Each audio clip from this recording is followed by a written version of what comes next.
Hi friends, అందరూ ఎలా ఉన్నారు? అసలు మన రాష్ట్రం ఎటుపోతుందో తెలియక చిన్న సందేహంతో ఒక వీడియో రూపంలో మీ అందరికీ చూపించబోతున్నాను. మన గవర్నమెంటు ఒక పథకం పెట్టింది కదా! ఫ్రీ బస్ అని ఆడవాళ్ళకి. దాన్ని ఎక్స్‌పీరియన్స్ చేద్దామని ఈరోజు నేను బస్‌లో ప్రయాణం చేస్తుంటే అసలు మామూలుగా లేదు జనం. మీరే చూడండి. నిలబడటానికి కూడా ఖాళీ లేకుండా పోయింది నాకైతే.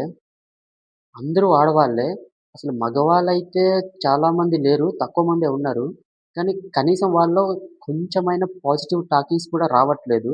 అన్నీ నెగెటివ్ టాకిక్సే మన గవర్నమెంట్ కోసం. ఇప్పటికే మన రాష్ట్రం చాలా అప్పుల పాలైందని చాలామంది అంటున్నారు. అలాంటిది ఈ ఫ్రీ బస్ ఎందుకు మన చంద్రబాబు గారు పెట్టారో అర్థం కాక చావట్లేదు. మరి స్త్రీలని గౌరవించండి అనే దాన్ని బట్టి పెట్టున్నారో, లేదంటే మళ్ళీ నెక్స్ట్ ఎలక్షన్‌లో మా పార్టీకే ఓటు వేయాలనో తెలీదు కానీ, ఏదైనా మంచి పథకాలు పెట్టి ఉంటే మంచిదని నా అభిప్రాయం. నిజంగా చెప్పాలంటే ఇది కూడా ఒక మంచి పథకమే అనుకోండి. కానీ ఇప్పటికే చాలా నష్టాలు వచ్చాయనేసి ట్రాన్స్‌పోర్ట్ సిస్టమ్‌లో చాలామంది చెప్తూ ఉంటున్నారు. సో, ఒకవేళ మీరు సీఎం అవుతే ఎలాంటి పథకాలు పెడతారో కామెంట్‌లో పెట్టండి ఫ్రెండ్స్. ఆ కామెంట్ ఎలా ఉండాలంటే చూసిన వాళ్ళు మళ్ళీ మిమ్మల్ని ఓటు వేయాలా అనిపించాలి. ఓకే.